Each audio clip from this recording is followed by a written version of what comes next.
Guys, same routine as always. Coach will open with a statement, and then raise your hand and we'll get you a mic.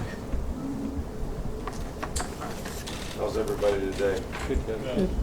Well, we're really excited to be, back practicing again, getting ready for the season. We really had a very, very good summer, with our players.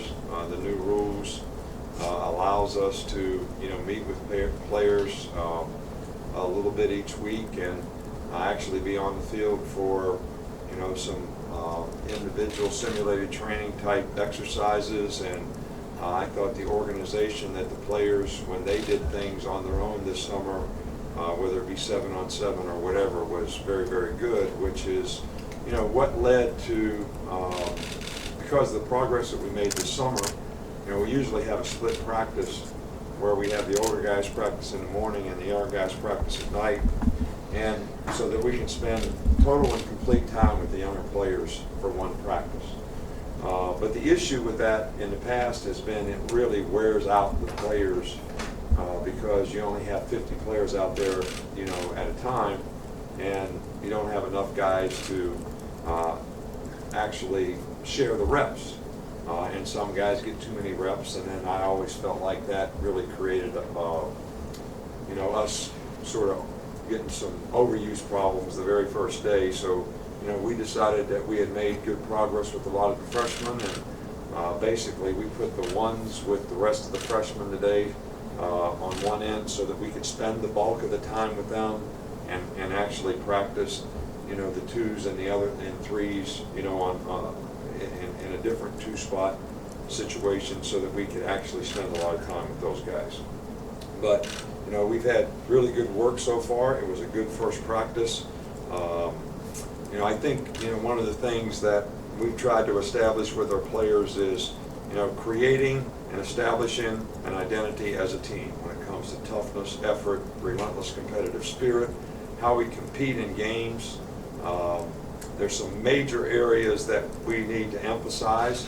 The last couple of years we have not done very well in turnovers. We had a -2 turnover ratio last year for a team that won 12 games. That's almost unheard of. And we gave up too many big plays. So that's something that we need to work on. We need to do a better job of getting off the field on third down.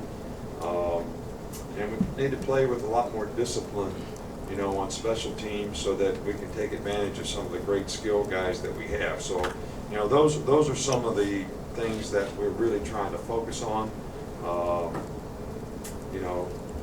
The big emphasis now for the young players especially is, who can show that they can go out there and play winning football at their position and make a contribution in some way to the team.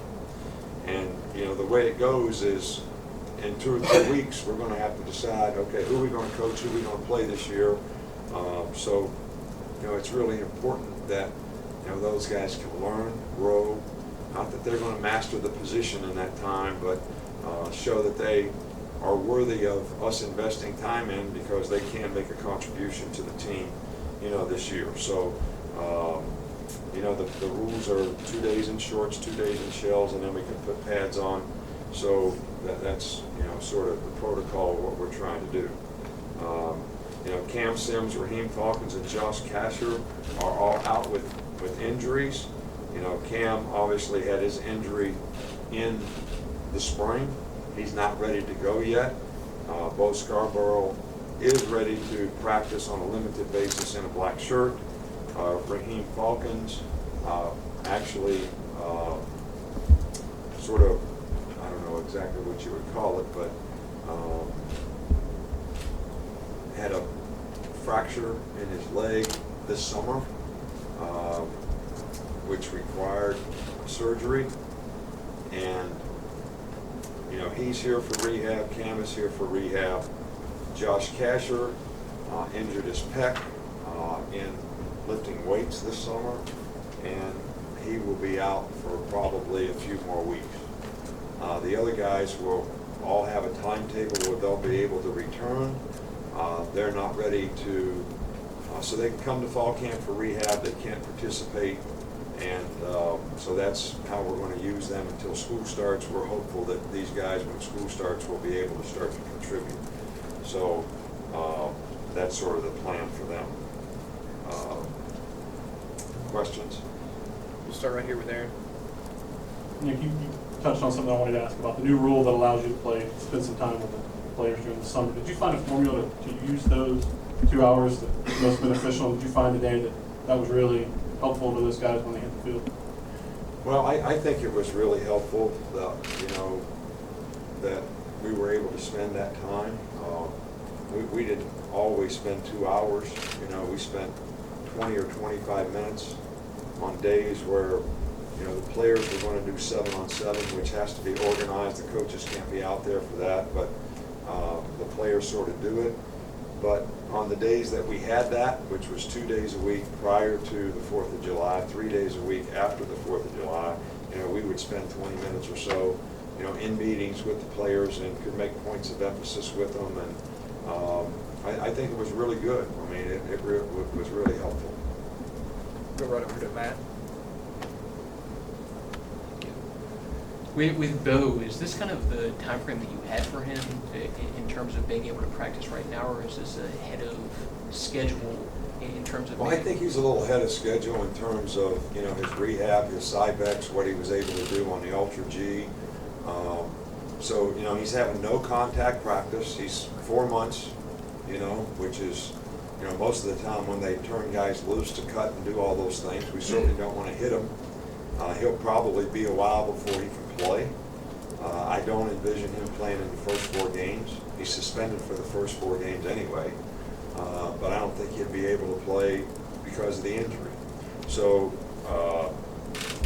our target for him is to allow him to practice, increase his workload over the next what amounts to 2 months, and hopefully by the end of September he'll be able to start making a contribution.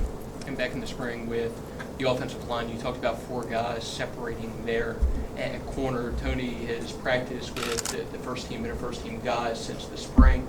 Hey, how much separation is there, or is that a closely contested battle for? I'm misunderstanding your question. Is there any separation with Tony as a starting corner, or is that Between who and who? between Tony, Bradley, Marlin, or has Tony kind of separated there? No, they're all competing. Tony was with the second team today. So we alternate them all in there, and the guys that play the best will be the guys that will make a decision about playing with. But I think that it's important that those guys understand that they have to go out there and develop the trust and respect of their teammates, that they're going to be able to go out there and do their job on a consistent basis. And talked about attention to detail before, and that's important. We gave up too many big plays, so it's a point of emphasis that we play better at in the secondary. And so we're giving lots of people lots of opportunities at different positions. Right back to Michael. With the defensive line this August, what are you looking for the most specifically to get improvement from them in that unit? Well, the defensive line played fairly well last year, I thought, and we've got quite a few guys coming back. I thought they did a nice job in the spring. I think we have a good mix in terms of the diversity of types of players that we have. Some guys are athletic and rush. Some guys are big and physical, can play inside. I think you need that in our league because we're going to play 3 or 4 teams that are sort of I formation, 2-back run teams, which we haven't seen a lot in the last couple of years. So we're going to need some big physical guys to play against that. And then we're going to play against a lot of spread teams where we're going to need to be more athletic. So I feel like we've got 9 or 10 guys that can make a contribution there, and every one of those guys have things that they can improve on. They all worked hard in the summer and we're in pretty good shape, so that's a good start. But we need for that entire group to continue to improve. Right here, Mark. With the offensive line, how do you plan to rotate guys in while also getting some continuity among them? Well, there's competition. I mean, I don't know if you put continuity before competition, how you allow anybody to ever beat anybody out. So, you know, we got some new players. We got some players that were there in the spring. They're all competing. We don't have a depth chart now. And I tell the players that all the time. You think I just tell you that? I tell the players that. All right, so it's up to every guy to go out there and prove that he can play winning football at his position and compete with effort and toughness and three things. What do you want to accomplish? How important is it to you? What are you willing to do it? And what are you going to do when things don't go exactly right for you? So, you know, that's a challenge every day. And I don't think anybody has a position locked up. And, you know, so there's a lot of competition going on in a lot of positions. And we're going to try to get the best players on the field first before we worry about having not the best players, having continuity. Two more, Dwayne and Cecil. Coach, just curious about, Coach, first day of practice, just your overall impression, and then second on Rashaan Evans, and what's the improvement you've seen from spring to now? Right. Well, you know, I mentioned earlier that I thought it was a good first practice. I thought we had good energy, good spirit. Players are trying to do the things the way we wanted to do them. The only thing I talked to the players about afterwards is attention to detail, because it's a part of who you are. I don't care what drill it is. I don't care if it's how you break down. I don't care if it's how you prepare for practice, how you hydrate yourself. You got guys getting cramps. We're practicing inside today. Well, it tells me you didn't prepare yourself right. That's attention to detail. Everybody needs to do a better job of that, right, in terms of the way you play and in everything you do, because it's part of who you are. So that's the whole team. Rashaan Evans is gaining knowledge and experience that's helping him play with more confidence and consistency, and I think he's going to be a real contributor to us, you know, situationally this year, and we're hoping that he can develop the instincts at outside linebacker and pass coverage that he needs to be able to feel comfortable playing that position as well. Last in the back of the season. Follow up on the running back situation. First of all, 4 games is a fairly long suspension. Was that just an internal situation or anything? No, it's an NCAA thing, which, you know, we have to respect what they say about amateurism. And, you know, I don't really know the details of it, and I shouldn't comment, because it seems like every time I make a comment about something, it gets kind of taken out of context and gets blown up and all that. So I'm going to make less comments about things. And also, All right. with Kenyon, was he able to work as a running back today? Does he look, and also, Kenyon Drake is fine. How many times do I have to say that? I have been asked about Kenyon Drake from the first day of spring practice. He was full speed in the spring, he was full speed all summer, and he's full speed now. And I think he'll be full speed next week, God willing, and he doesn't, and nothing happens to him. Okay. So, Thanks, Coach. all right, now, I'm going to make a statement about something because I thought you would surely ask. So this will be the last time this ever gets talked about. So no one needs to ever ask me, because I'm going to tell you to pull it up on your little computer or Facebook or whatever, Twitter or whatever you do. All right? I just want everybody to know that I'm opposed to an unauthorized biography for anybody. All right? And I think that's, you know, some person that you don't even know trying to profit by your story and or someone else's story.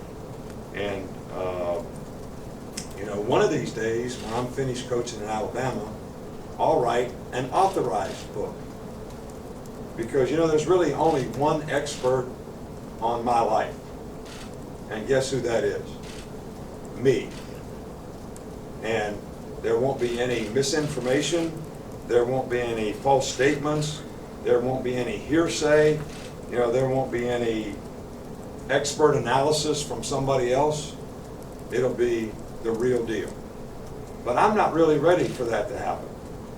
And you know, it's a little amazing to me that the timing of all this happening right when we're starting camp, I just want everybody out there and all of our fans to know it's not going to be a distraction to us, and it's never going to get discussed again.